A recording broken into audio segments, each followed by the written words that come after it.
Russian state media reporting that WNBA star Brittney Griner pleaded guilty to drug smuggling charges in court today. And the White House said President Biden spoke to Griner's wife, Sherelle, just yesterday to, quote, reassure her that he is working to secure Brittney's release as soon as possible, all while neglecting to call the family of Paul Whelan, who's been detained in Russia now for 3.5 years on similar charges. Let's bring in Dave Whelan, the brother of Paul Whelan. Thank you very much for joining us. What is the update, by the way, on your brother at this moment? Thanks for having me, Sandra. The update is that Paul is suffering a hot spell in a labor camp in the middle of Russia.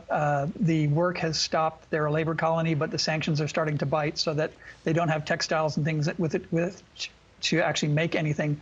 And then the corruption that we thought might be going away seems to still be there. Wow. We sent him some Theraflu, and he isn't going to be given it until he bribes the guard who currently holds on to it. Wow. Our best to your family. This has obviously been an incredibly difficult 3 years now. And I know that your brother has written to this president to please do something to help secure his release. What was your reaction when you did hear yesterday that the president reached out to Griner's wife? I was really thrilled. It's so important for the U.S. government to be speaking to the families of the wrongfully detained.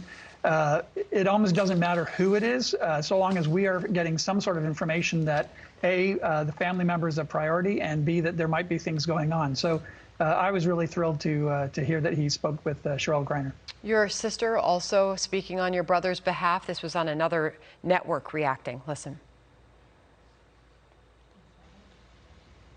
My brother's written to both presidents and to people throughout Congress, hundreds and hundreds of letters during the 3.5 years that he's been held. I was astonished this morning to hear about this call, and it did make me wonder, should we be pushing for a meeting with the president? Is that what it's going to take to bring my brother home?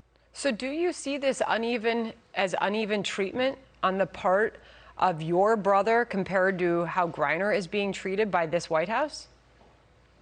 I don't know that I would characterize it that way. I think what has happened is that there has been an uncertainty among wrongful detained families about what we're supposed to be doing. And so we heard from the State Department at one point a few weeks ago, maybe a month ago, that we needed to make more noise. We needed to raise more awareness around Paul's case because there were certain parts of the U.S. government, certain agencies that were not getting on board for trying to solve wrongful detention cases.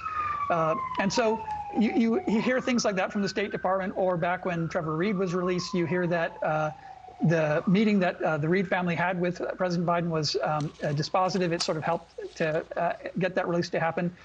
It makes you wonder as a family what on earth you're supposed to be doing in order to be getting the U.S. government to act. Wow. On that note, John Kirby was asked about this just yesterday on the criticism that your family is not perhaps getting similar treatment as is Griner's family, although you seem very supportive of their efforts to reach out to her and try to secure her release. But this was John Kirby just yesterday about your family. Listen. And he's made it clear to the entire team that he wants every effort made to do what we can to get Paul home as well.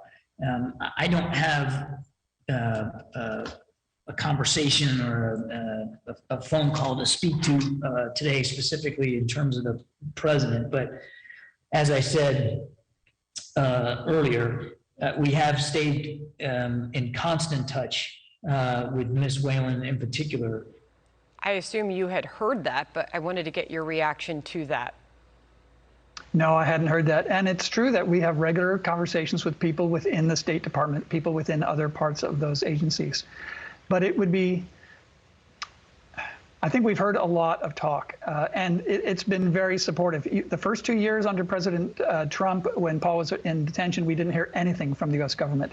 So at least we are hearing from people like Secretary Blinken, National Security Advisor Sullivan, and so on. But now it's time to take action. And I think what we're finding is that although the Russian government is horribly corrupt, the U.S. government doesn't seem to be able to find a concession that that corrupt government would want. And it's surprising to me that they aren't able to find a way to bring Paul and perhaps Ms. Griner home as well. We have been following your efforts to do so, and we hope and pray for your family for the best outcome for all of you. Thank you very much for coming on. and keep us posted. Thanks for having me. Hey, Sean Hannity here. Hey, click here to subscribe to Fox News YouTube page and catch our hottest interviews and most compelling analysis. You will not get it anywhere else.